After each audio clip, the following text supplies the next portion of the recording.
How many funds to have in your portfolio. अब इसका कोई यूनिवर्सल आंसर नहीं है, इन्वेस्टर टू इन्वेस्टर वैरी करेगा, बट नंबर तो बताना पड़ेगा ना। सो जनरली बोलते हैं कि आपके पोर्टफोलियो में 3 से 7 फंड्स होने चाहिए। कंफ्यूज? 3, 5 या 7 कितना? चलो थोड़ी हेल्प कर देते हैं आपकी। देखो, अगर आप अपनी इन्वेस्टमेंट जर्नी जस्ट स्टार्ट कर रहे हैं तो 3 फंड्स बहुत है म्यूचुअल फंड पोर्टफोलियो बनाने के लिए। जैसे जैसे आपका इन्वेस्टमेंट अमाउंट और पोर्टफोलियो साइज बड़ा होता जाता है, आप नंबर ऑफ फंड्स इंक्रीज कर सकते हो। अब ये सब सुनकर आपके मन में 2 सवाल आ रहे होंगे।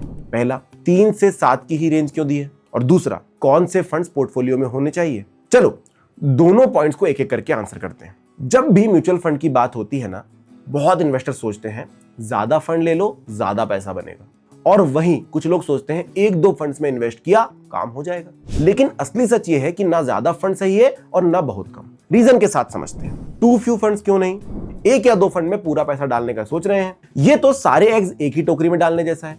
अगर टोकरी गिर गई तो ऑमलेट तो बनेगा ही, साथ में आपका पोर्टफोलियो भी फ्राई हो जाएगा। डाइवर्सिफिकेशन कम होने से रिस्क बढ़ जाता है। अगर फंड मैनेजर ने गलती कर दी तो पूरा नुकसान आपका होगा। अब why not too many funds? हर कैटेगरी का फंड लेके आप समझे डाइवर्सिफिकेशन हो गया, लेकिन असल में तो आप वही स्टॉक्स बार बार खरीद रहे हो, और इस प्रोसेस का नाम है ओवर डाइवर्सिफिकेशन। दूसरा रीजन है ज्यादा फंड्स में इन्वेस्ट ना करने का, मॉनिटरिंग का झमेला। 10 फंड का एनएवी ट्रैक करना, स्ट्रैटेजी समझना, क्वार्टरली रिपोर्ट पढ़ना, ये पोर्टफोलियो है या part time job? Mutual fund निवेश बाजार के जोखिमों के अधीन है। योजना से जुड़े सभी दस्तावेजों को ध्यान से पढ़ें।